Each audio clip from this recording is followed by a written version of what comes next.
Welcome to What a Creep, the show with Margot Donohue and Sonia Mansfield, talking about creeps from the past to the present. This is your quick guide to the biggest creeps, jerks, assholes, and losers, the best of the worst. From two nice ladies who want the world to be a little less creepy.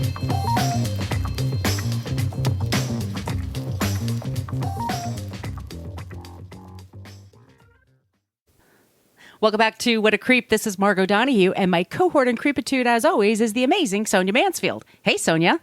Hello, my friend. Hello, my friend. We are the podcast that talks about creeps from the past to the present. Today, we've got, Nelly. One of the biggest creeps. Yeah.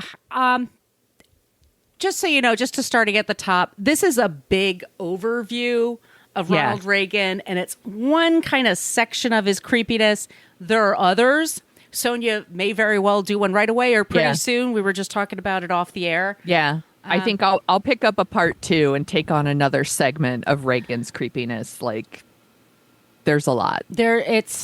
Y'all, we'll get into it. Let's just do the rigmarole that we always do. Yeah. We have a basic Facebook page. That's where people go to complain about our language. This is your warning. We use salty language in this program, and it might be extra Margot and Sonia rage-inducing today language. Yeah, ragey Sonia Margot activated. F words and C words are going to be dropped. Yeah. It's not going to be helped. Hide your children. Or maybe, I wish my mom exposed me at this age, at a young age, to some of this stuff because I would have known better. That's right. Fucking deal with it. We are much more interactive together in our private Facebook group. You do have to ask to join, but just answer a few questions. Do the best that you can. Be creative, even. Yeah. It's the best group on Facebook. It's an awesome place to be. It's the only reason I go on Facebook, and we just talk about creeps and non-creeps, and we take recommendations. We post pictures of our pets. We talk about fun things. So it's a nice place to hang out if you're looking for that in social media, especially with what they call doom scrolling or joy scrolling. I've been doing a little hope scrolling. Hope scrolling, that's a better word. Yeah. I've been doing a little bit of that this week. I've been extremely online this week. I wonder why. We're on Twitter as Creep Pie because somebody had What a Creep on Twitter for 10 years and never used it. And we're on Threads, Instagram, and Blue Sky at What a Creep Podcast. And we have an old-timey email, whatacreeppodcast@gmail.com. Those are all great places to interact with us and also give us your suggestions for creeps and also non-creeps. If this is your first time listening, just so you know, we end every episode with somebody who is not a creep, so it gives you a little bit more hope about the world and the universe in general. Yes, and this one was a request. We've got this person was nominated over and over and over in that Facebook group, so we're going to make a lot of people happy. We're fun. We are. We're super fun. We're awesome. Sonia, speaking of awesome, tell them about their website. Yeah, go to whatacreeppodcast.com, and it's everything you want to know about our podcast, but we're afraid to ask. You shouldn't be afraid to ask. But if you are, you can find stuff there. We have links to all of our past episodes. We're up to like season 26 or something like that. Like, by the way, that doesn't mean we've been on podcasting for 26 years. It just feels like it sometimes. Sometimes it feels like it, but we just have 26 seasons. Anyway, you can go there. You could search for a particular creep if you're looking for a certain episode, and then you can open that up, and we have all of our sources. We source everything we do, so we're not making this stuff up. We want to give people credit for the research they've done, the reporting they've done. So if you're looking for a deeper dive, great place to start. Do that. We also have a link to our merch shop where you can get t-shirts and tote bags and face masks, y'all. Get your face mask. COVID is coming back with a vengeance. I know so many people who have caught COVID in the last 2 weeks. It's bananas. So do that. And there's a link to our Patreon. You want to tell them about that, Margot? Yes, Patreon. That's look up What a Creep Podcast. We put our first 8 seasons on that wall, so that's on the paywall there. Also, we put out 2 bonus episodes a month. They're the best. And we are making those video now. So we are recording the Zooms and talking to us. Yes, and we just shoot the shit and talk about things that are happening in the news, things that make us happy, things that make us ragey, a mixture of a little bit of everything. and we appreciate everyone that supports us there. I want to thank Belle and Katja for joining our Facebook group. Our Patreon page. You can also sign up for it for free because we also have a show called Dorking Out, and we put the clips there from Dorking Out there. Or sometimes we put enhanced clips from the episode where we're talking about videos and shit there. So just put it out there. But another way you can support us is to leave us a review in Apple Podcasts and all the other podcast places. Spotify, we've been doing well on Spotify. Everyone's been liking that. Thank you so much. Sonia, we have a new 5-star review? Yes, we got a 5-star review from JKM_RN. And they gave it 5 stars and said they are subscribed and loving it.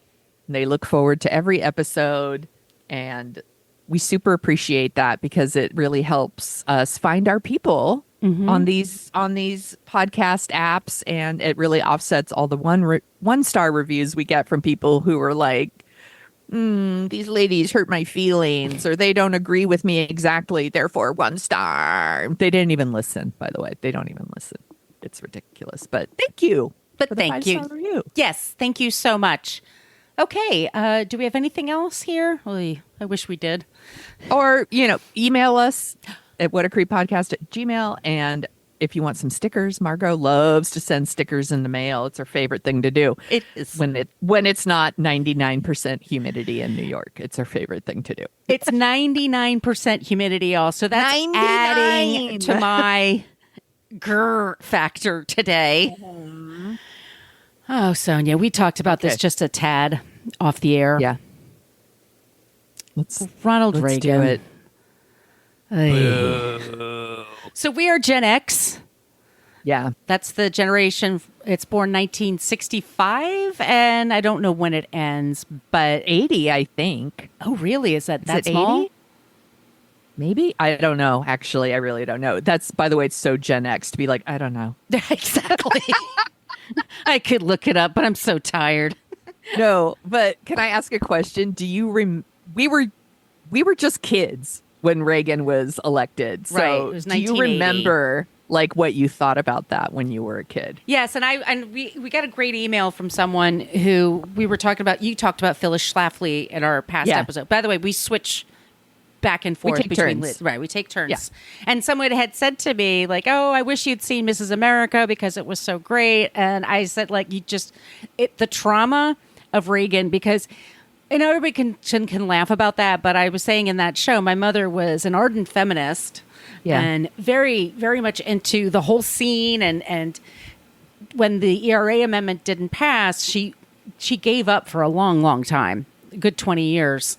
And it always upset me because, that was my mom and I wanted, Anyway, Reagan was someone that was elected in 1980, and my parents were who liked Jimmy Carter fine, I think. I don't know. I was just a kid. But they were oh, it's going to be prosperous. Everyone's going to prosper because of Reagan. And Reagan had that grandfatherly, good-natured, not drunken weirdo nature that we have from 45 who we saw this week.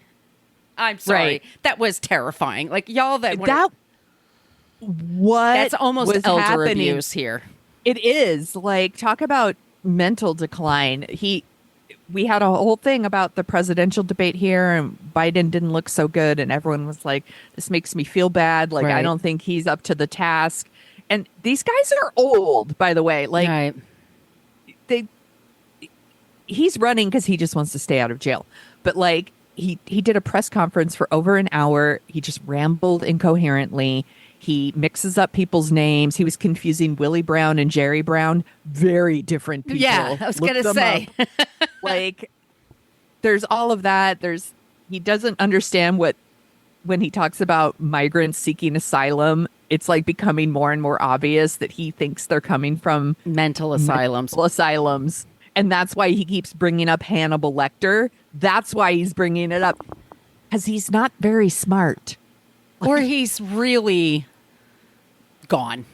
He's really gone. Right. I found it really disturbing. So did I. I thought it was funny at first. And then I was oh, this is... Yeah. So speaking of mental asylums, we're talking about mental health today. And we're talking about Ronald Reagan's policies. And Yes. so we're going to talk a bit about Reagan. It's like I said, it's a very high overview that I'm doing. There are other podcasts that go very, very deep. And we'll talk about, I did listen to a bunch of them, The Dollop, Behind the Bastards, the other ones, Meet Your Heroes and History Fix all did episodes about Reagan. And they're just hours long. Like after a while, I was like, okay, I need like Real Housewives or the Olympics, something to like... Yes. cleanse this timeline, excuse me. But yes, I remember being creeped out by Reagan. I thought he looked creepy, and but once again, I was just a kid. I was just a kid, and I also thought he looked creepy to me. Yeah. Like, I know that, people will say like, we shouldn't look shame people or I was just a kid. Like, I didn't understand the politics of it. Right. But I didn't like the way he looked, and I thought he was creepy. And I was legit disappointed when he won. Like, I was like, ew, that means he's going to be like on TV all the time. And like, what? Like, I was not a fan. Again, I was like 8. So what do I know? Same. I wasn't like, I disagree with his policies. I was 8.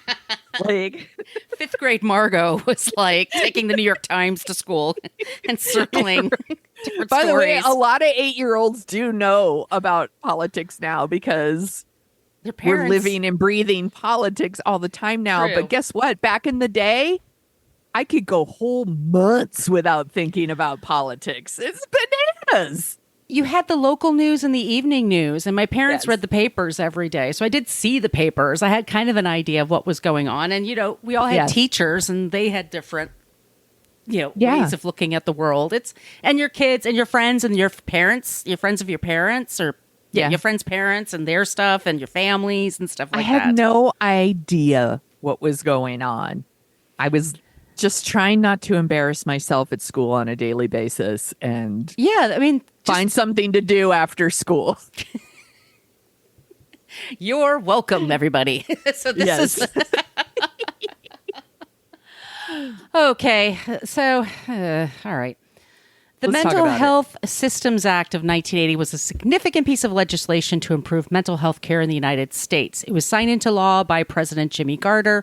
We talked about him as one of our non-creeps a while ago. His first act in office was to give, what's the word I'm thinking of, to Vietnam veterans, amnesty, basically. Yes. He pardoned anybody that was, a draft dodger. Yes. Because he's like, they don't belong in jail. Right? Yeah. It's an unpopular war. They didn't want to fight it. Okay. Right. He was a decent man. Still with us, by the way. Like, knocking on wood. Holding on to 100, baby. Yep. It was signed into law by President Jimmy Carter on October 7th, 1980, which would mean it was a month before he was voted out of office. Mm-hmm. And it was an act that was intended to restructure the federal approach to mental health services, emphasizing community-based care and providing grants to community mental health centers to improve their services. When Ronald Reagan assumed the presidency in January 1981, his first act was to diminish this act. He's like, we've just come out of a recession.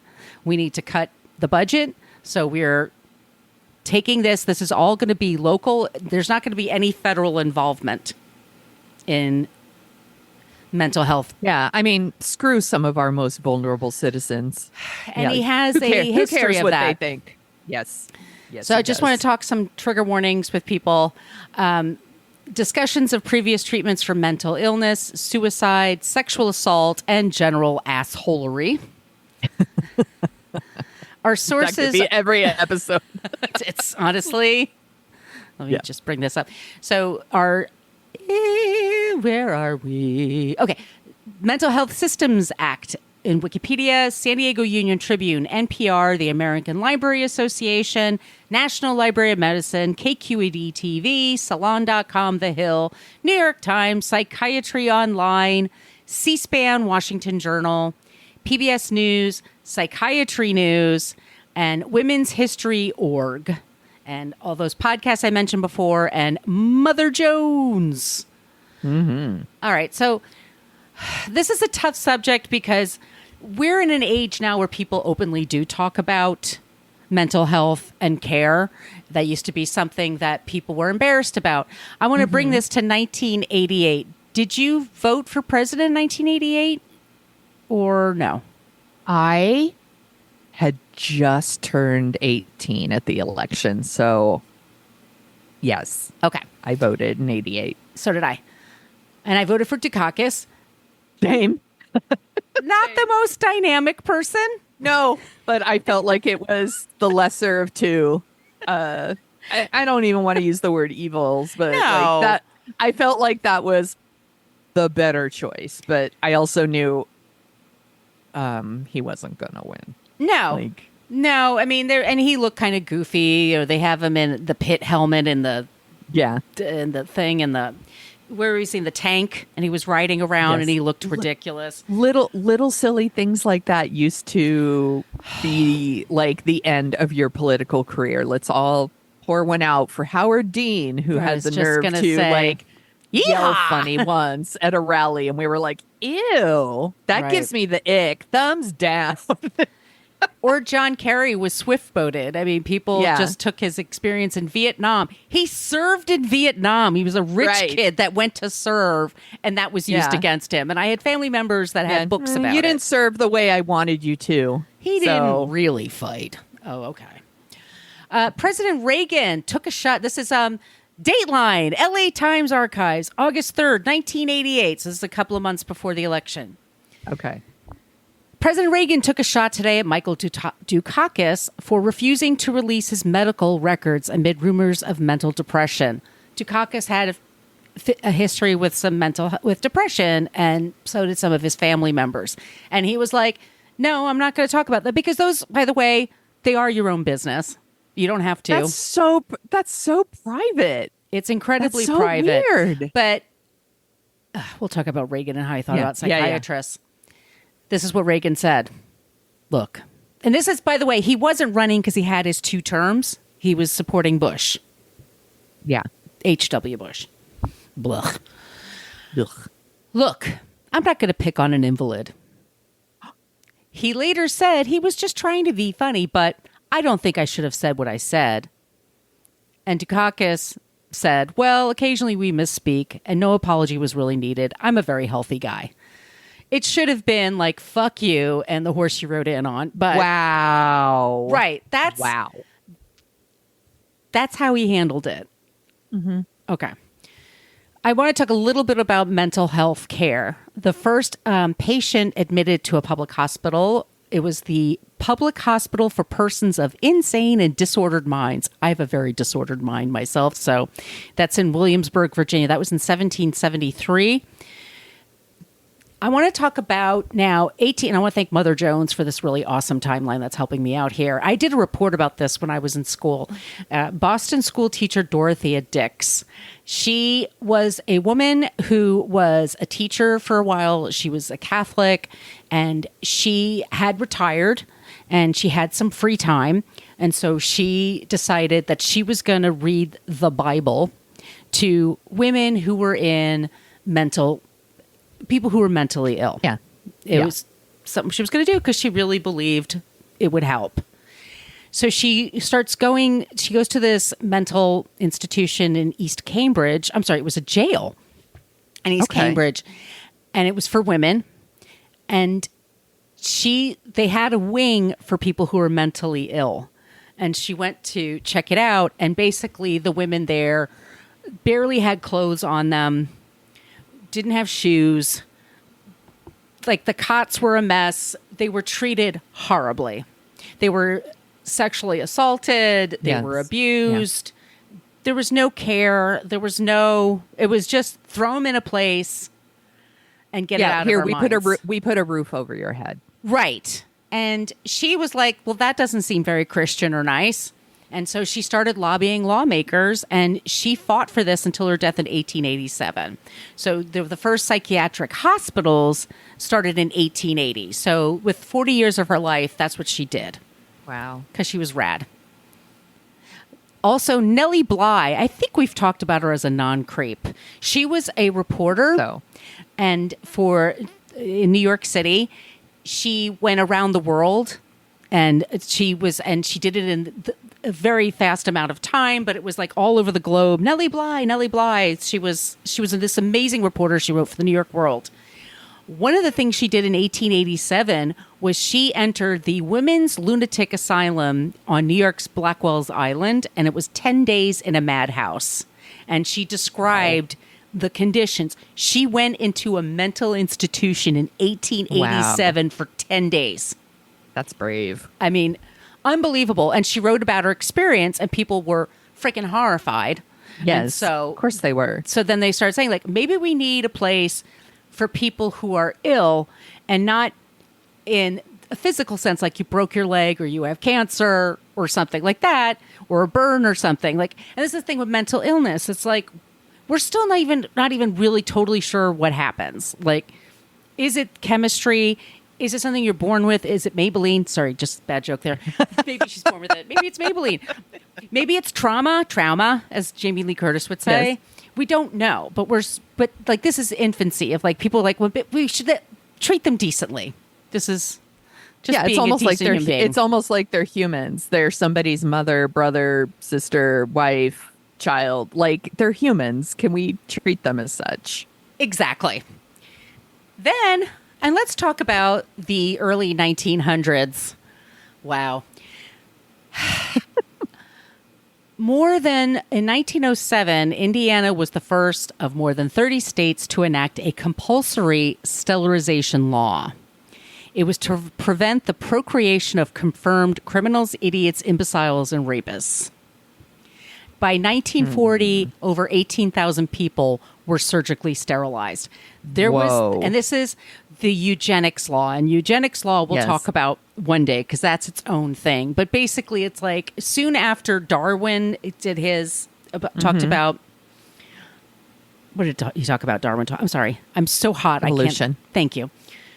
His family took that to mean, oh, well, then just get rid of the people that don't meet our standards. So if somebody's warped in some way in my mind, let's just sterilize them or get rid of them, because that's what survival of the fittest. Like, only the best should move forward.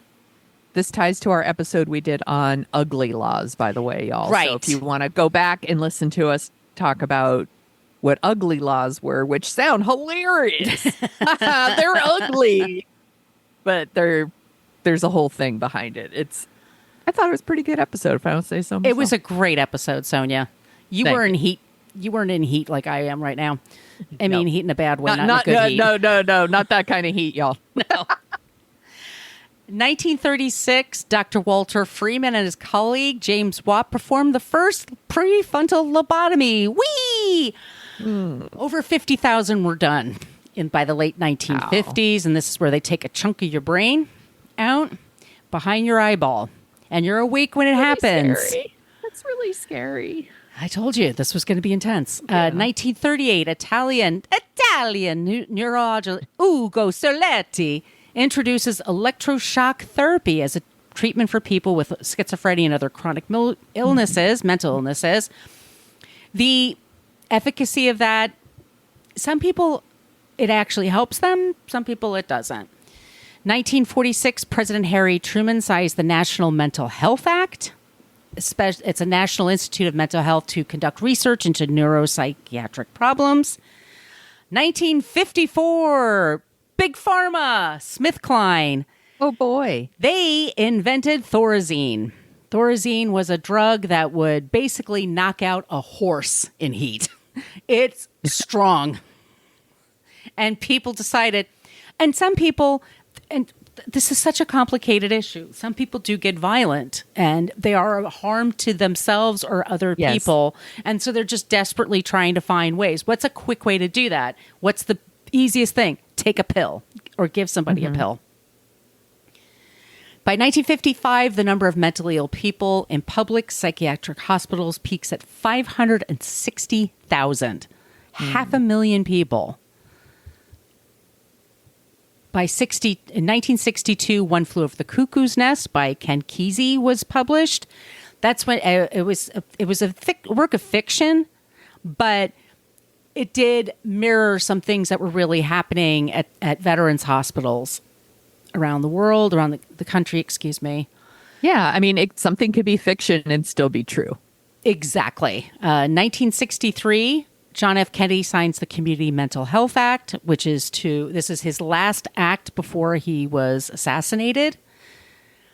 1965, Medicaid is passed, one of the most popular programs ever introduced. It's a socialist program that we have in America that the boomers love. Socialism, boo! That boomers love, and they hate taxes, and they want to kick the rug out of the rest of us when it's our turn. But ladder kickers. If you're 65 and over, there you go. 1967, the Lanterman-Petrus Short Act. So this made, and this, once again, complicated issues. It made involuntary hospitalization of mentally ill people difficult. This is important because people were thrown into mental institutions for just being difficult. Different.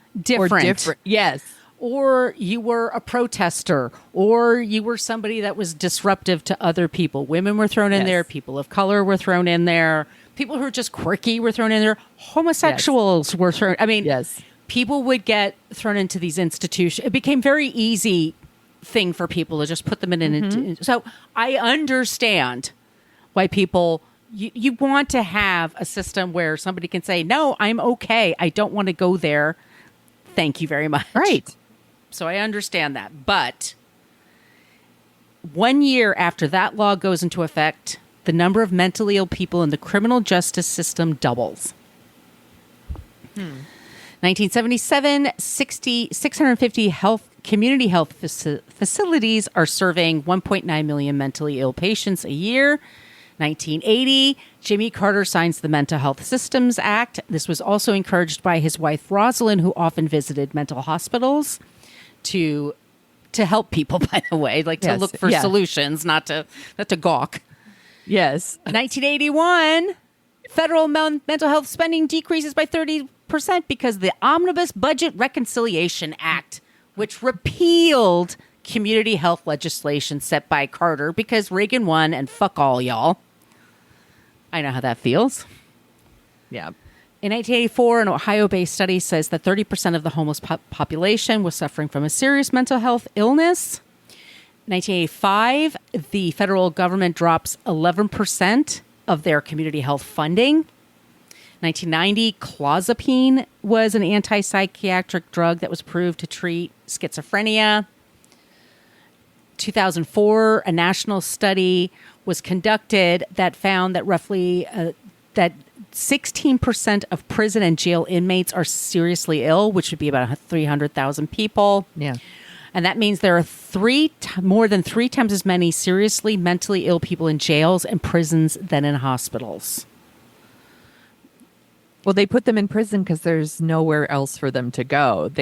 Right. When they cut funding, it doesn't mean, they shut down a lot of places and these people had nowhere to go. They had nowhere to put them. And so you saw an increase in homelessness. Yes. And then they start arresting people for being homeless or disruptive and now they're in jail where they're not getting any help. They're just getting worse. And it's just cyclical. It just keeps going and going and going. And we're still struggling with this today. Exactly. What we're doing is not working. It's not working. And then here we are today, and this is 2010 is the last time I have a statistic for you, but it's 43,000. There are 43,000 psychiatric beds in the United States, or about 14 beds per 100,000 people, which is the same ratio it was in 1850 when Dorothea Dix was. Damn. Yeah. So we're back to that. We're going backwards. We're going backwards. So there's two presidents I want to really focus on. Three, excuse me, I guess. We'll include Carter, but I want to talk about John Kennedy and Ronald Reagan. Yeah. Reagan, Ronald Wilson Reagan. Boo. He was the 40th president of the United States between 81 and 89. He was born February 6, 1911, an Aquarius. And he was born in excuse me, his father moved a lot. So his father was a shoe salesman, and his father was also an alcoholic. So the dad, and very, very charming. He would spend all of his money at the bars and the pubs and things like that. So they moved quite a bit. Reagan's mother was super religious. So she was the one who was very pious, and she sort of taught him. He was born in Tampico, Illinois, whatever. Yeah. That sounds right. Yeah. So Reagan had a father, like I said, Reagan was sort of a middling student, but he was very athletic, and he had a lot of charm about him. He was in all the sports. He was in plays. He was a cheerleader. He was really into radio when radio became big. He was a radio announcer. His first job in radio was in Chicago. And basically, he had the job of after 3 p.m. when the papers had hit the print, he would go out and yell out baseball scores basically to people. Huh. Because the paper was already printed. So So people started hanging out because he had this really great voice. Can you talk about an easier, better job than that? I think that would be just so much fucking fun. So Reagan had a very dim view of psychiatry because he thought it was related to communism. If there's anything he hated more than anything in the world, he hated communism. He thought it was the root of all evil everywhere. So this is what motivates him as an adult. Not much of a churchgoer. I mean, he goes, but whatever. Not much of a student. Not much of a hard worker, really. He goes by on charm, but he's really, really anti-communist. And so people confuse communism with socialism, with Marxism, like all of it gets kind of mushed together. His father dies, and he and his first wife, Jane Wyman, they help take care of his mother together. His wife was Jane Wyman. They were married from 1940 to 1949. She was in Falcon Crest, I believe. She's in a bunch of movies, and he started acting after college, and he did fine. I mean, we would call him, I guess, like they said in other podcasts, like he's a B actor. He was never like a big time movie star. Yeah, he wasn't like a B actor is probably a great way to describe it. The big thing was, from what I understand, he was from the same small town as one of the gossip writers. I forget which one. And so she kind of took him under her wing, and she made him sound like he's an A-lister, and she would write about him all the time. And oh my God. But he wasn't that. Like he made movies that people liked, but he wasn't like a Humphrey Bogart or a Clark Gable. He wasn't up there. He was just, he's fine. He's fine. I'm trying to think of an equivalent. I'm trying to think of the equivalent too. I mean, he just was always... It would be like a Patrick Wilson or a Josh Lucas or a... see, you're like, who's that? Exactly. I know who they are, but I wouldn't even describe... No, because they're good actors. He's not a good actor. Yeah, that's true. He kind of always was playing himself. Yeah, he played a version of Newt Rock. I know. I'm trying to think of who played... Think about that while I continue. Yeah. So he's on the scene. He's attractive-ish. I don't know. He's tall. He's muscular. He's gabby as fuck. I mean, he could just talk. His favorite thing was to read the Reader's Digest and then tell people what he just read. You know those people? I just read a thing. James Garner, the wonderful actor, was friends with Reagan. Love James Garner. He was amazing. He was good friends with Ronald Reagan and Nancy Reagan. Like, they knew each other from SAG and things like that. And he said Ronald Reagan never had an original idea in his life. Like, not even one. Jane Wyman... From Reader's Digest. Jane Wyman said... Jane Wyman had like a love-hate relationship with Reagan. Like, she did... This is not funny. They were dating... And he was playing around on her. And he was having an affair with a woman named Christine while he was dating hardcore Jane Wyman. Jane Wyman was an actor on the rise. Jane Wyman would win Academy Awards. Jane Wyman would have a long acting career. Yes, and that gossip columnist kind of wanted Reagan and Jane Wyman to be a thing because that would put him in a different level. So it was kind of like a celebrity like matchmaking thing which was super common back then, by the way. I think it's common now. So he could like I'm thinking of a couch jumper, not a couch humper, but a couch jumper. Yes. Hey-o. Hey-o. Hey-o. When Reagan was dating her in the late 30s, she was an arch Republican, by the way, conservative. She grew up with that. Her father was in the John Birch Society. By the way, my grandfather, my mother's father, was in the John Birch Society. Mm-hmm. They're fucking wackos. They're not. Yep. These are not fun people to hang out with. Nope. So she was with him on no communism and all that stuff. Ron Reagan, they were dating. He's in the movies occasionally. Never writes anything or directs or anything, which is fine. He's just good at what he's good. He's a personality, a presenter, maybe, like our European friends would say. He's a presenter. Yes. That was what he was really good at. They're dating, and he's having an affair with a woman named Christine, was also an actress, never became famous. And if you read Kitty Kelly's book about Nancy Reagan, which I read years ago, and it's delicious and great. And Nancy Reagan is definitely on my list one day because she's a fucking asshole. Yes, she is. Peace. She's an asshole, rest in peace.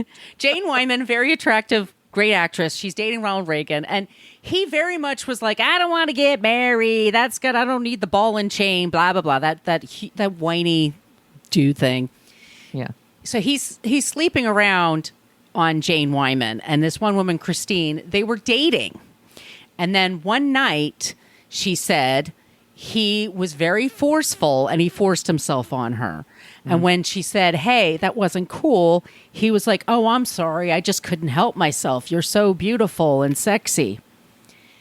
She became pregnant. He said, it's not mine. You can't, wasn't me. Can't prove it. And left her. So she had to then find someone to help her get an abortion. He knew she got an abortion, by the way. Didn't care. Yeah, because they're only pro-life when it's someone else. Exactly. Yes. At the same time, he's dating Jane Wyman, and she's super upset that he's sleeping around, and he's lying to her about it. So he's gaslighting her, saying, you're crazy. What are you even talking about, Jane? Yeah. Jane threatened suicide and took a bunch of pills. Oh, I know. She went to the hospital, and he was like, oh, sorry about that. I'll marry you now. She married him. Girl. They had 3 kids together. Pretty soon after they got married, America goes into World War II. And Reagan had 2 deferments and then was called up. And then there were many duties you could have in the war. Ronald Reagan was based in Los Angeles, in Southern California, and he worked for the movie industry. So he did a lot of reels. He did a lot of propaganda. Yes. He was the face of war bonds and fighting tyranny over the globe and supporting our men and women in the armed forces, yada, yada, yada. He didn't serve overseas. Yeah. He served. He was no Jimmy Stewart.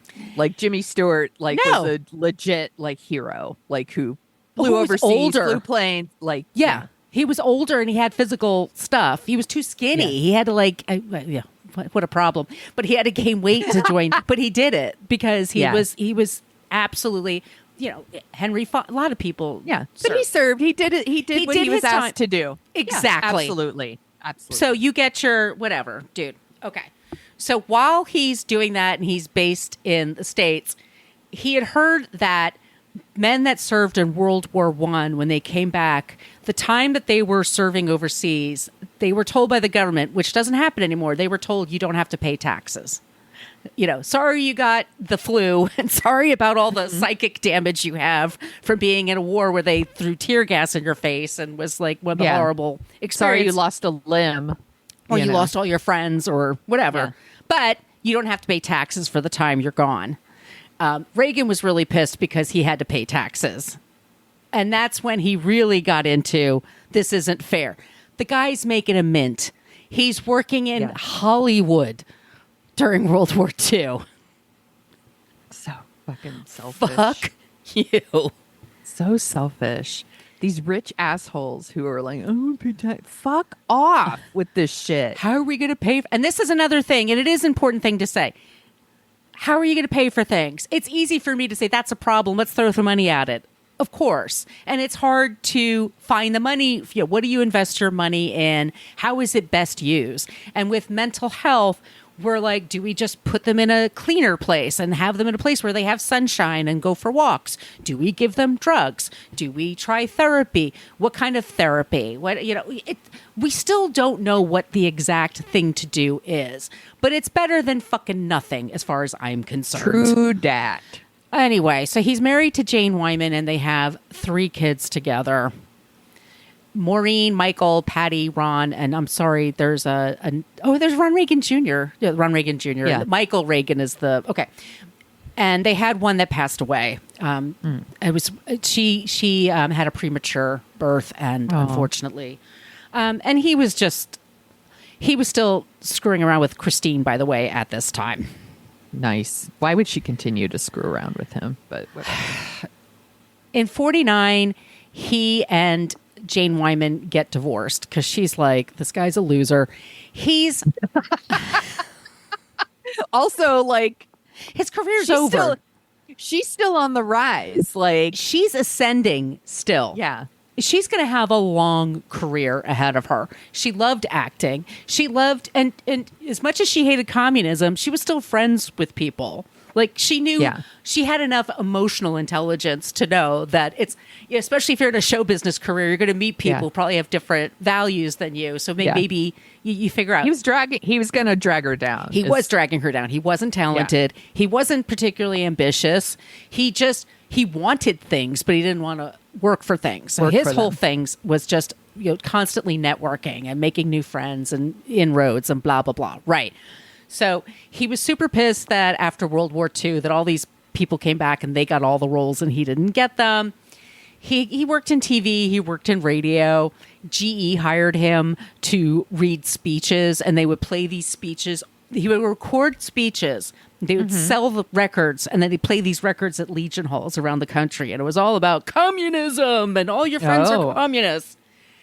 And he worked with the FBI to be a snitch for anybody that went to communist rallies or had any communist sympathies. Now, you have to understand a thing. In America, before World War II especially, people were interested in other ideas because we were in the Great Depression. Yeah. So, we had the New Deal. He hated the New Deal, by the way. He fucking hated FDR and the New Deal because... Of course he did. Yeah. So he's always about... I'm going to barf in my mouth. Rugged individualism and pulling yourself by your bootstraps. There's no one gets a free ride. You have to just... still like such a GOP talking point. To this day. Always by people who didn't pull themselves up by their bootstraps, inherited all their fucking wealth. You didn't work for shit. Yeah. You were handed things. And you always made more money every time you went someplace else. Like, that's all normal to you. And it seems like it should be that way. But believe it or not, it's not that way for everybody. And it's so fucking infuriating. So he was a snitch for the FBI. He volunteered for the HUAC hearings, the House of Un-American Activities. He was fine with all of them. So he divorces Jane Wyman and he starts dating a lady, Nancy Davis, who was an actress, very pretty. Crudely, people said she was the blowjob queen of Hollywood. I say good on her. It doesn't get you pregnant, and they call it a job for a reason. Exactly, and it's hard work, man. That's hard work. And maybe she loved it. Maybe. Hey, you do you, boo. I don't want to. No judgment here. No. Knock yourself out. Go for it. But she was also an ardent anti-communist. And she, unlike Reagan, my favorite Jane Wyman quote. Jane Wyman said at a dinner party when she's had a few. So it was like, oh, what's it like to be with Ron? She's like, ugh. You ask him what time it is, he'll tell you how to make a watch. He sounds fun. That's the level of charm he had. Like, ugh. Yeah. And they had adopted son, too, in the middle of everything. But he's still like, as soon as he was with Nancy Reagan and they were married in 1952, Nancy told him that they weren't going to visit with his kids anymore. So she said, if they stay with us, it can only be on the weekends, and they have to stay in a boarding school during the week. Yeah. Damn. So she needed him to kind of pretend that what happened before didn't really happen. Exactly. Okay. He cheated on Nancy, by the way, quite a bit. Of course he did. But she probably cheated on him too, by the way. I hope she did. I hope she gave all of his friends a blowjob. Every one. I should say this, by the way. His years of service, I'm looking at Wiki right now, 1937 to 1942, and then 42 to 45. Okay. And he was at the rank of captain. So, okay. In Hollywood, but okay. Yeah, it's more than I'm going to do. It's more than I've ever done, for sure. And my dad was a draft dodger, by the way. My dad actually, he served, he never was sent to Vietnam, but he worked as military police. Oh, I get it. He gets a gun. Yeah. And he's an authoritarian. Yeah. He loved it. Oh, yeah. Most recently, he brought out his like military boxes at Thanksgiving, and we looked at like, he worked, on the army base, and there was a lot of like drunk driving and stuff like that. And he had all kinds of like copies of photos and reports, and we were all looking at it. We were like, so dad to be military police. So Reagan and Nancy, he's making some money with GE, and then he gets TV money. He gets a couple of TV shows, and he's doing really well. He's making he's on all those game shows. Yes. All those game shows that were on in the 50s. And he's also doing a lot of speeches about anti-communism, which was very popular in the 50s. Roy Cohn was one of his friends. Roy Cohn, excuse me, which we did a whole episode on Roy Cohn. Yeah, who was also good friends with number 45. That's one of my faves, too. So Reagan in the 60s. So let's go out of the 50s. They have a couple of kids together. Not very particularly close to them. Ron and Patty and Michael. Michael became a radio host, and Ron was a dancer. Remember that? I remember. Didn't he go on Saturday Night Live? Yes, once? he hosted, and he did the whole like risky business thing, and people lost their shit. It was so disrespectful. Yeah. How dare you? It's so tame, tame. And everyone clutching their pearl. Huh? And it was on at like 11:30 at night on a Saturday. I was like, it was so ridiculous. It was so stupid. So let's go to the 60s. Reagan has he has kids with Nancy. He has his kids with Jane. He doesn't really see them very much. He then, in the 60s, he goes from working, he's, by the way, the president of SAG for a while. And that's the Screen Actors Guild. And he was a registered Democrat for many, many, many, many years. Your dad was too, right? You were telling me off the air he used to be, and then he became, that my parents were Reaganites, Reagan Republicans. So he had friends that said, and he cut a deal with SAG for actors because these movies were now, TV's becoming popular. So in the middle of the day, to set up content, they started buying old movies and just playing them over and over again. And these older actors that are in these movies and seeing them on TV, they're like, where's my check? Like, you're supposed to pay me. That's in my contract. And so Ronald Reagan was on the Screen Actors Guild when he was the president, helped negotiate that deal. Now, what he didn't say, what people didn't talk about, was that he only said it for a very short window of time as far as the years were concerned. For the much older actors, they didn't get shit. And also, he was working with MCA, which was an agency. And so he was working out a deal so MCA could work with everybody and not have to pay any issues. He was in on that. And then he said peace out. I'm going to work on the business side from now on. Screen Actors Guild. See you later. Yeah. And he becomes a Republican. He realizes like those are the people, and they're sniffing around. The Republicans. Yeah.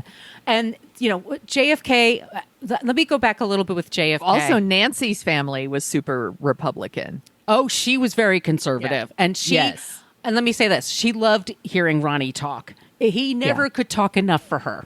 She was completely besotted with him. Yes. He fucked around on her once again. And he called her mommy, which is very strange. So gross. I find that so gross. Hideous. Yeah, and then she asks him for the time, and he tells her how a watch is made, and she's like, "Oh, tell me more." Like, ugh. My dad sold hats. Oh, really? Like loafers? Yeah. No shoes. Her shoes. Sorry. Yeah, his dad sold shoes. Her family was really, from what I understand, very, very conservative, and she was very conservative, and that definitely rubbed off. He was already conservative, and it like rubbed off on him even more. She encouraged it. Yeah, absolutely. She absolutely encouraged it. Now let's go. We're here in the mid-century. Let's go back a little bit to 1918 when Rosemary Kennedy was born. She and JFK were very close. They were very close in age. Rosemary was born. Rosemary had. I'm not going to use the R word but it's which we don't use now. That's considered a slur. Mm-hmm. She had intellectual disabilities. Yes, and her father, Joseph Kennedy, who will definitely be an episode one day because I have some stories about him because he was really into horses, and my grandfather worked for the Rockefellers on Long Island, working on their horses, stables and shit. So I have some stories. But anyway, I know we got to get this going.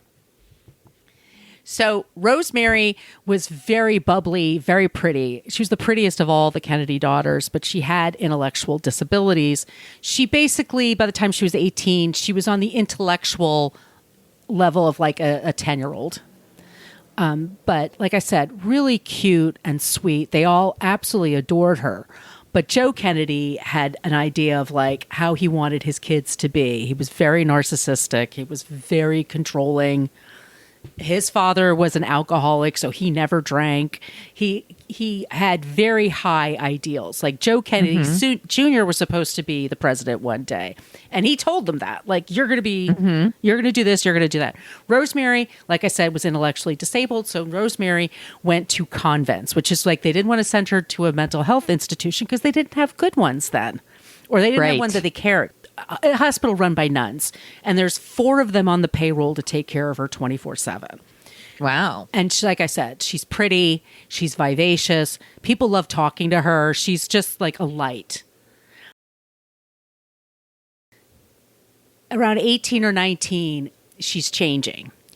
First of all, she's developing as a woman. Developing as a woman. She's once again really pretty. Like if you look compared to the other Kennedy girls, like she really. Some of them, Eunice. Some of them. Yeah. But anyway, they think she starts sneaking out of the hospital. She starts sneaking away, and she's meeting up with men, and they think she's having sex. And instead of talking to her about sex, or because nobody did that then, they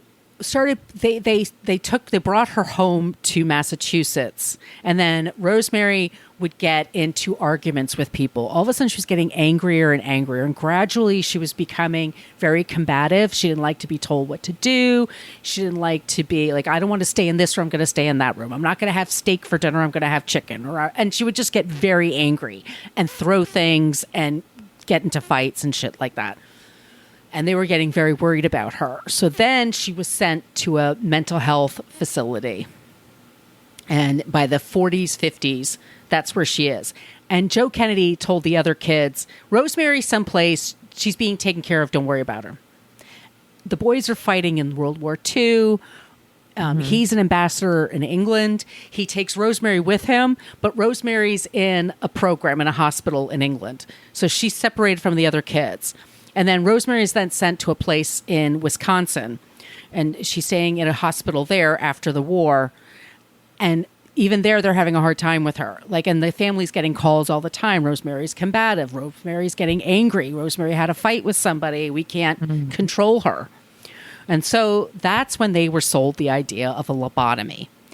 And they were shown movies, short clips. They had these informational things shown to the family about this is a new procedure and it'll really help Rosemary. Because she's now in her 40s and she's just, right. It's getting really bad. Well, and it's scary and we trust our doctors. Absolutely. Yeah. Absolutely. So her family, they get the lobotomy and it's a botched job and they took out way too much. And Rosemary lost her ability to speak. She lost her ability to do basic things for herself, like go to the bathroom, shower. Awful. Oh, so what a nightmare. She was institutionalized. And so she had till she died, which was only like not that long ago. She lived to be, I think, in her 90s. She was institutionalized and they were not. And the thing was, she lived to be in 2005. She lived to be 86.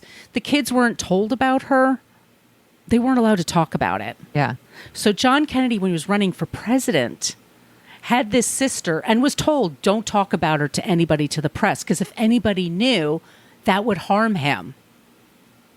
And Kennedy was broken bananas because he loved her, and he was like, "What? Yeah. I don't care. Like, let it out there. Let people know." Also, like that, it's like, how would that possibly? Well, we know how it would harm him because some people Michael are the Dukakis. worst. But, yeah, exactly, are the worst. But like, also, it just shows like, hey, we all go through things. Exactly. We all have people in our life who are struggling and we are all going through the same things together, and it's not a shame. It shouldn't be a shame. Exactly. So Kennedy, and he went and visited Rosemary when he was running for president, and he took a detour to visit with her, and then he called his father. He was furious, like, why can't I talk to her? And it was a big thing in the family. So when Kennedy became president, he really worked on creating a system so that we could start helping people. So that's why one of his last acts was to create that mental health care plan, because he was thinking of Rosemary. So that happens in 63. He's killed in 63 or 4? 63, November of 63. Yeah, 63.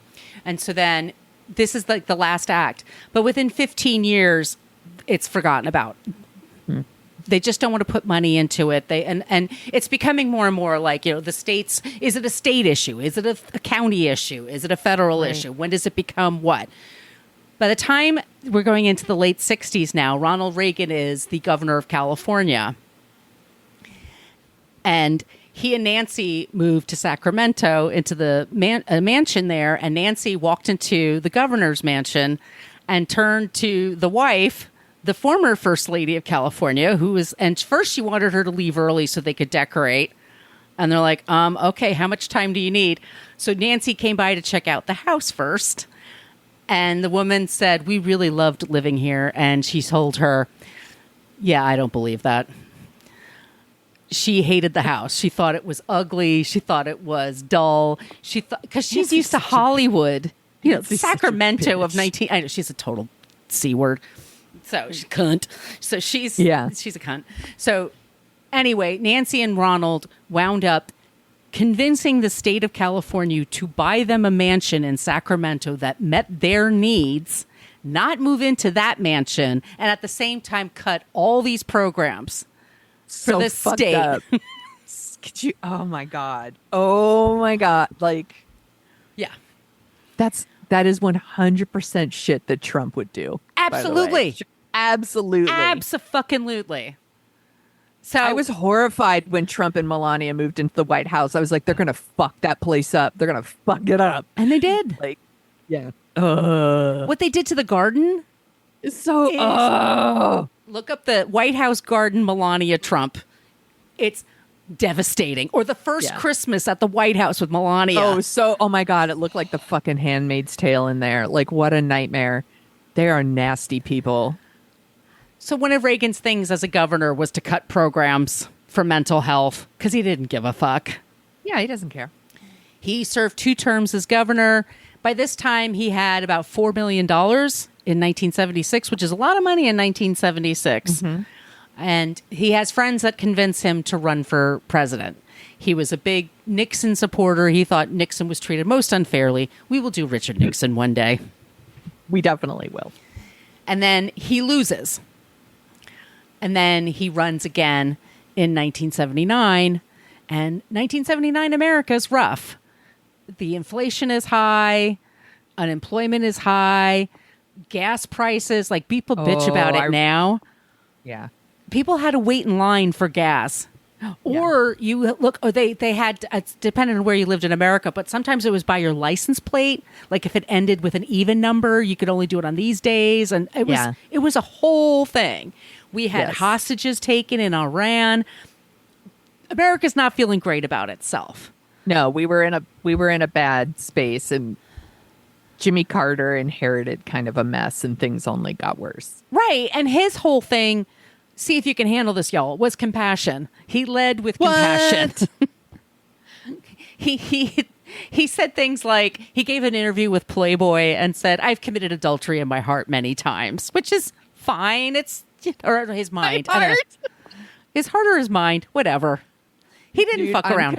I was committing adultery in my heart all the time. Yeah. So silly. It's a silly thing to be, but he had a brother that was an alcoholic. Billy Beer, remember that? And everyone was ashamed, by the way. It was like a check next to Jimmy Carter's name because his brother was an alcoholic. It's, again, like no compassion, no empathy. Right. He had compassion. He had empathy. And one of the things he did with Rosalind was to create this mental health act, which Ronald Reagan got rid of the second he was in the fucking White House.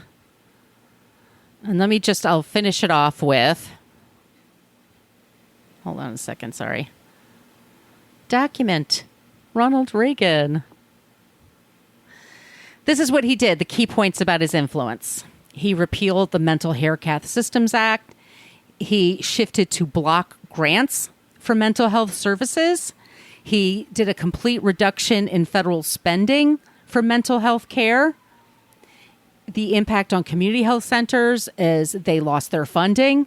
So community centers were closed left and right, and a lot of people were sent out of hospitals and just into the streets because it was decided it's not a federal problem. You have a homeless person in New York City takes care of it, or New York State. It's not America's problem. And I understand why people might think that way, but they're all citizens and we're all citizens of the world, I guess. But I mean, we're all... Imagine not caring. No. Like just being like... Yeah. That sounds like a California problem. Like, it's so fucked up. Like, that's not what we're supposed to be doing. That's not what we're supposed to be for. Like, I love that people will say things like that and then also lose their shit for the Olympics. And it's like, you can't have both. Like, you're going to be super proud of like someone who's from Massachusetts and winning a gold, but then you don't care about Massachusetts problems. Right. Like, I don't know if that makes sense if I'm translating I don't know if I'm explaining very well what I'm trying to say. Well, you only want to here. see the pretty things. You don't want to know about anything that's unpretty. And that's going to bum you out. And that's a moral failing on that person. So that's not my problem. Yeah. And I have no respect for that point of view. And I don't pretend to. And I don't have patience for it. And I'm fucking tired of it. And when people say stupid shit, I call them out. Yeah. And when Reagan did what he did, like that impact is still today. Yes. It's like the mental health like all the different centers and hospitals and all that. I feel like they're still trying to catch up from what he did like 40 years ago. Like, I feel like we would have made more progress if that had never happened. Well, we were doing that. We were trying to figure out what the answers were because people were actively looking for answers. And then we decided, it's too complicated. Yeah, that's too hard. Forget it. Just decide it's up to the family to fucking deal with it. And wherever they have to deal with, fine. And if you're poor, too fucking bad. You know, we can't... Well, pull yourself up by your bootstraps then. Right. It's so fucking shitty. It's terrible. And so I want to finish with Ronald Reagan dies. Finally, he leaves. He's starting to get, and we'll do a. Sonia's going to talk about his AIDS years. Yeah, yeah, his AIDS year. There might be. Maybe I could lump in a couple of different creepy things Reagan did. Yes, I'll definitely get into how he handled the AIDS crisis because it was such a fucking failure. Like, it's upsetting. Y'all are going to get upset. Reagan had. I mean, and by the way, people always said things like he needed naps, that's fine. I like naps too. But he had a lot of gaffes, like in things that he said, and his apologies were always like non-apologies. Like, yeah, I was kidding. Yeah. Who cares? It's a loser. Who cares? I mean, he did it a little more charming than Trump. Oh, by the way, I forgot to mention, what do you think that their campaign slogan was in 1979? Him and George Bush. Wasn't it Make America Great Again? Let's make America great again. Great again. See, Trump doesn't have any original fucking ideas. None. And he was older when he ran for president. And so by the time he was president in his second term, people were talking about he's not all there. And everyone's like, no, he's fine. Nothing was wrong.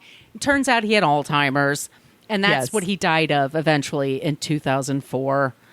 Right. And that's all I've got for you today for Ronald Reagan. I'm sorry, it's a meandering history of 20th century mental health. But I think you did a great job. And I look forward to picking up what you put down in our next episode, because what a fucking creep. It's so much creepiness to have in front of us. Yeah. All right, Sonia. You want to hear about someone who's not a creep? Yes, please. Okay, this person was nominated countless times in our What a Creep group. So I have to talk about Governor Tim Walz. Do you know who he is? Never heard of him. Never heard of him. Okay. If you don't know, he was just this week, it feels like it was a lifetime ago, was chosen as Kamala Harris's running mate. He's going to be VP. He's going to be VP. He's going to be the vice president. But right now, he is the governor of Minnesota. So I thought we would talk about some of the non-creepy things about him. But first, a little history. Timothy James Walz was born April 6, 1964 in West Point, Nebraska. April 6th? April 6th. He's an Aries. He's an Aries. He is a former school teacher and a high school football coach. Not very American. Not American at all. He served in the National Guard for 24 years. No big deal.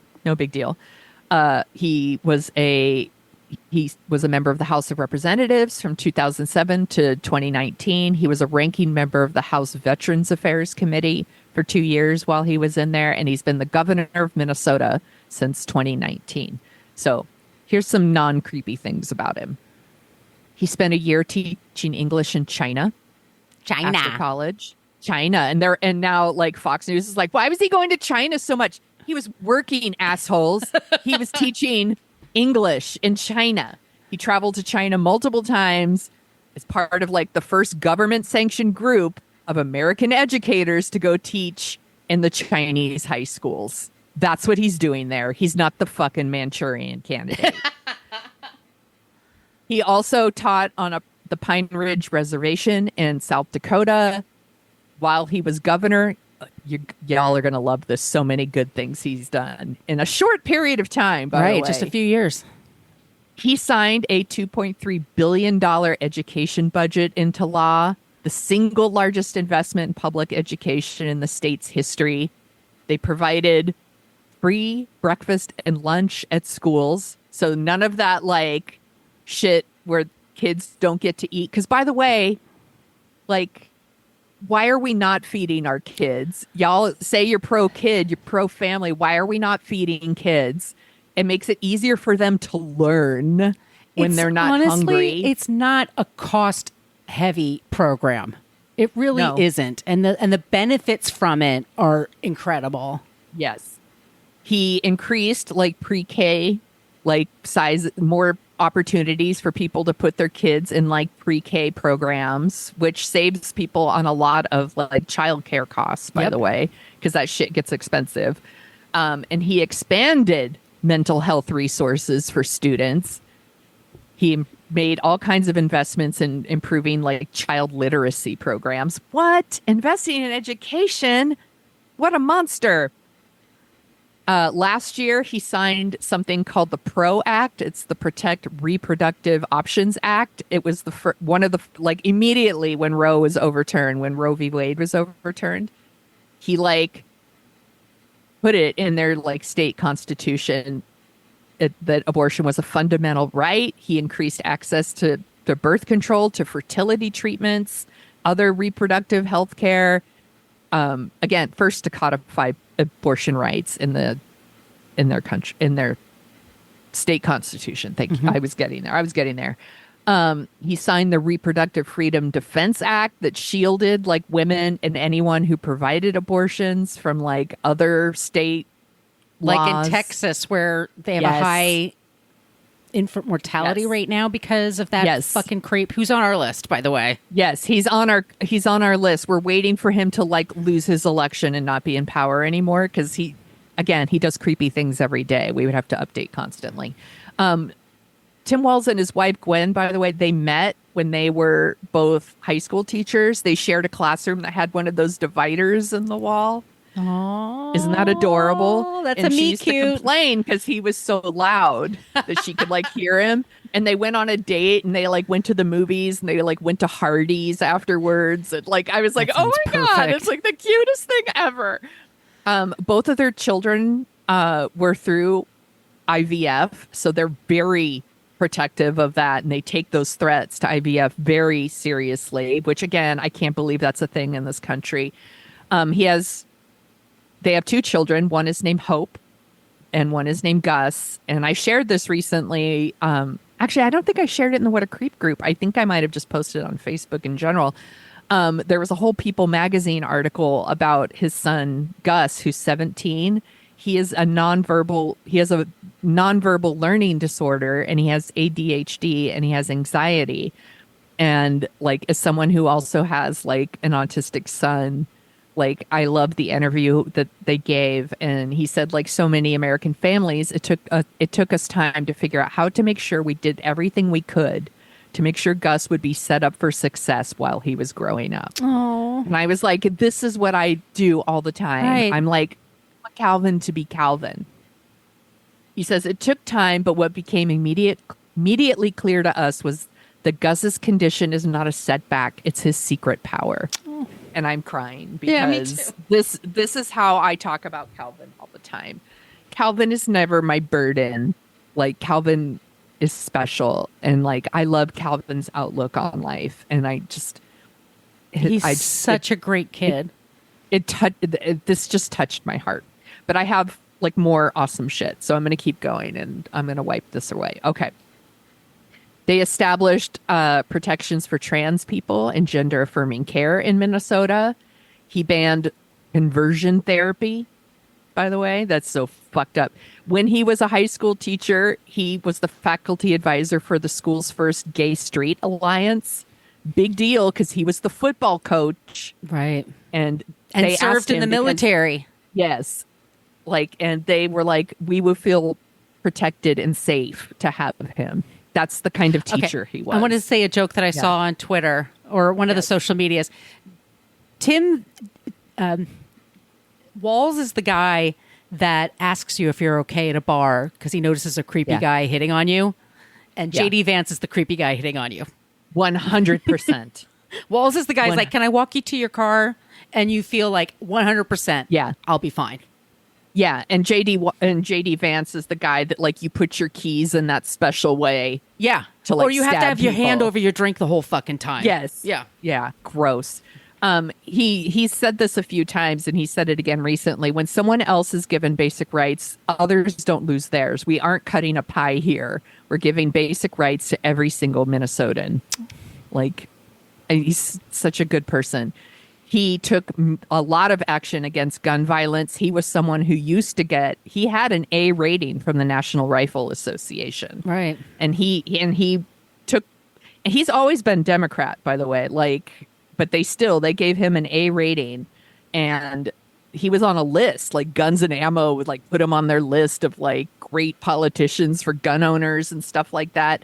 But then after all the school shootings, and his daughter said something to him, and he's like, "You're right, I'm not doing this." And he denounced the NRA.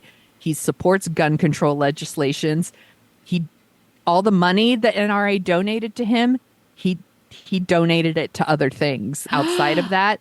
So shortly after the shooting that was in Vegas in 2017, which killed 59 people, by the way, he donated money to a nonprofit that supported the family of military members who died or were wounded.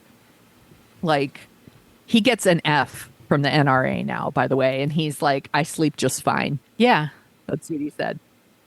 What else did they do? They established paid sick leave in Minnesota. They ensured paid sick days. They banned non-compete agreements. They increased protections for workers in warehouses, construction sites, hospitals, nursing homes, and public schools. He signed the largest monster. He signed the largest infrastructure bill in Minnesota history so that they could rebuild their roads and bridges and fire stations. They upgraded veterans homes, they're also replacing all their lead pipes across the state. Thinking about moving to Minnesota, y'all. Yeah, no shit. It gets cold there, though, from what I hear. Yeah, no, it gets real cold. Actually, my boss, Nina, lives in Minnesota, and I've been to Minnesota. Yeah, you have. It's like, I went when it was like -6 degrees. I was like, holy shit, it's fucking cold. So Californian. He signed the largest expansion of voting rights in Minnesota. He restored voting rights to 55,000 formerly imprisoned people.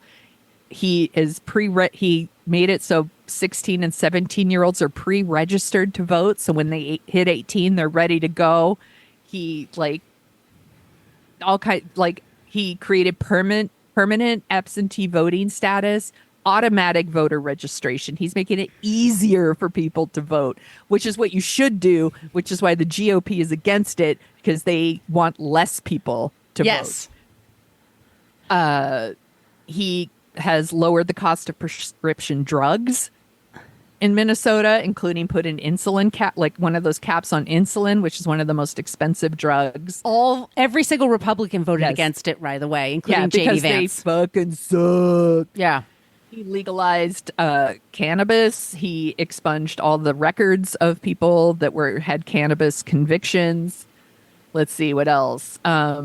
He's helped Minnesotans recover from medical debt. He's banning medical debt from impacting credit scores, preventing medical providers from withholding necessary medical care due to unpaid debt, eliminating automatic transfers of medical debt to patient spouses when they pass away.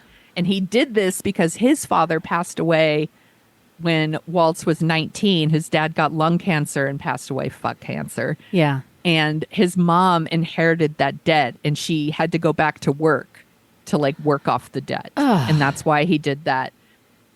And recently he's been on, by the way, he's also the one who started the whole, the GOP's weird. Y'all are weird.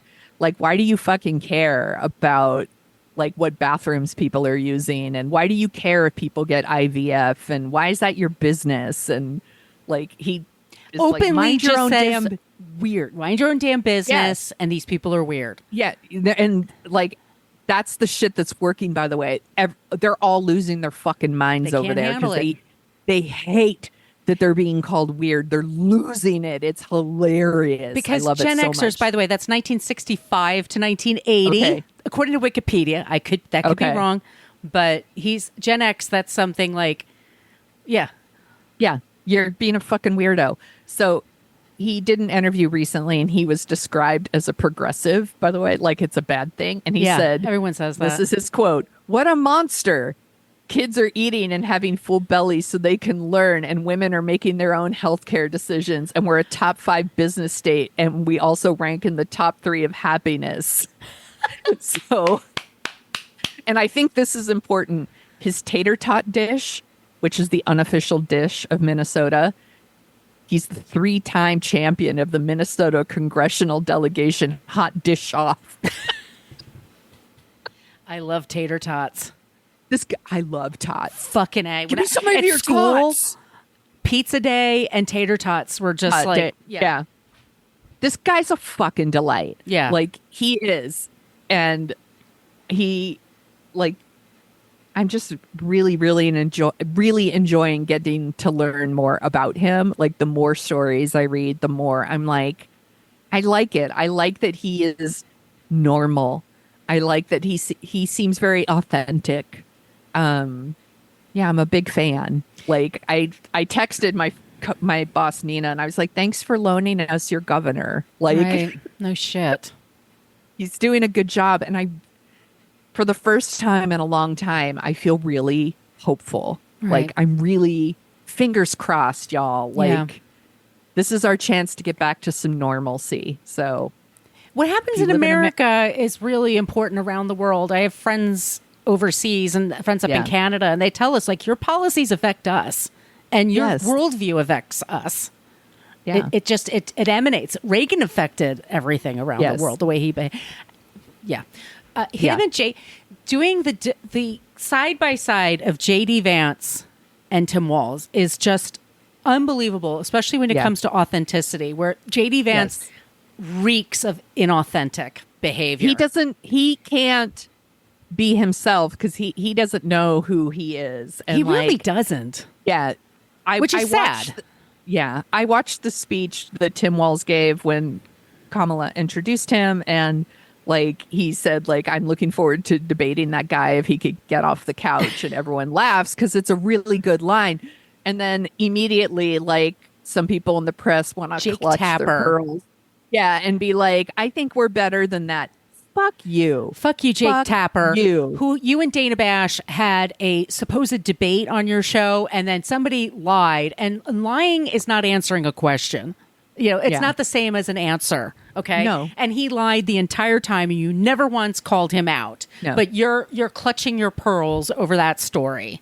Trump goes on TV all the time and says the most racist, transphobic, just fucking lies all the time. Calls people awful nicknames, like, does whatever, and they're like, what are you gonna do? And like, this whole, like, I thought we were gonna go high. Guess what? Going high didn't work. And as we say on our shirts that you can totally buy, the high road can get fucked. Like, this shit's working. Right. Like, I'm done taking the high road. I don't take the high road anymore. Nor do I. I don't know her. Don't know her. JD Vance gave a speech the other day, and it's like, and Walz gives a speech in Philadelphia that rocks everybody. I mean, he's a school teacher for years. He's good at talking to people. He didn't know how to use a teleprompter, by the way. Like, that's him. That's just how he communicates. Right. And then JD Vance, following Kamala to Wisconsin, follows her plane on the tarmac like a goddamn weirdo.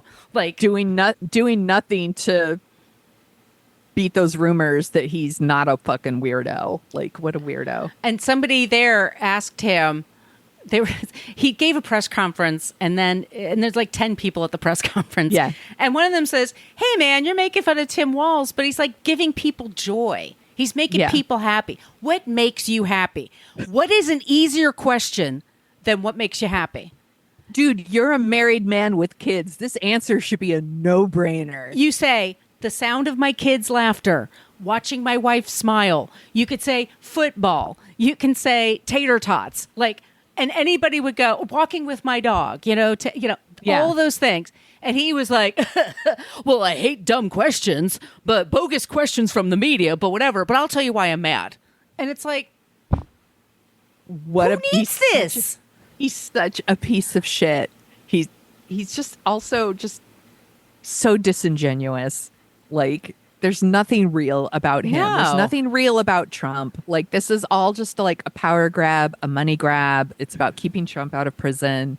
Like, they don't give a shit about people. They don't. It's gross. And I'm tired of seeing people in our highest office that don't have any desire for public service. It's just about serving themselves. Right. And one of the things I love so much about Tim Walz calling out people who are being weird, and I've put this on social media, and I apologize for repeating myself. It's something you and I have been doing on this show since we started. Mm-hmm. We're like, you're acting like fucking creeps. Stop acting like a creep. Ew, that's creepy. Why are you acting like that? And Tim Walz, he gets it. Stop acting like a creep. Stop acting like a weirdo. It's not your fucking business what people are doing. Two Megans. I don't want to think about the government. Right. I want to just live my life, dude. Two Megans have been freaking out lately. Meghan McCain and Megyn Kelly over Tim Walz. And both of them admitted, like, he's really good. Yeah. Like, Kamala Harris is going to win, most likely, because this guy has the riz. Yeah. Just don't sleep on this, y'all. Like, right. We can't get complacent. Don't get complacent. Like, we have to kick their ass in November. He's cheating. There's a lot of things going on at various voting boards and things like that, election committees in different states. Like, it needs to be like a landslide. Yeah. So that he can't be like, it's fucking rigged. Fuck that guy. He's a baby. He's a huge baby. They both are.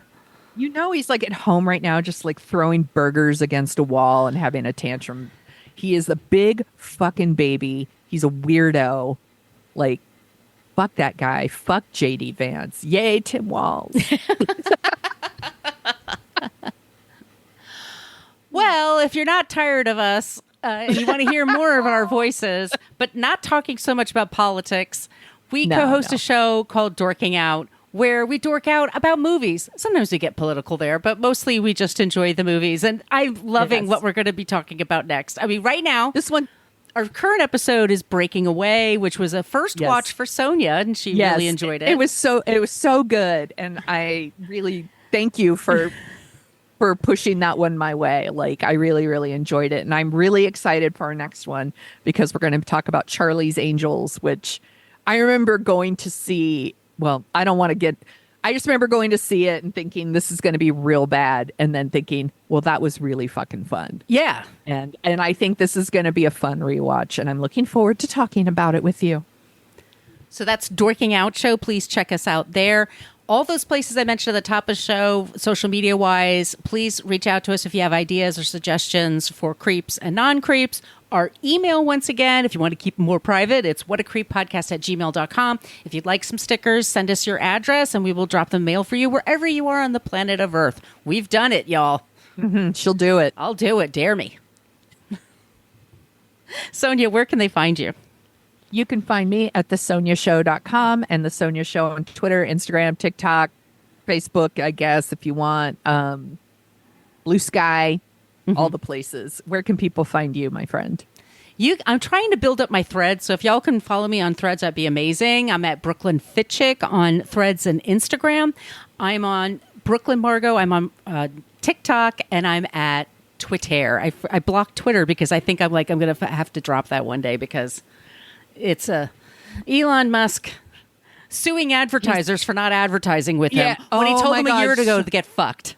It's so funny. So I'm like, oh my God. We have a bunch of topics for our next bonus episode because there's so much. I can't wait. We need to do it real soon. Yeah.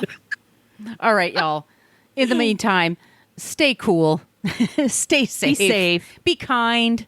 Enjoy tater tots. Just don't be a creep. Be a creep. Thank you for listening to us talk about creeps. You can follow us at What a Creep Podcast on Facebook, Twitter, and Instagram. But don't follow us too closely. You can email us your creepy stories at whatacreeppodcast@gmail.com. But please keep your dick pics to yourself.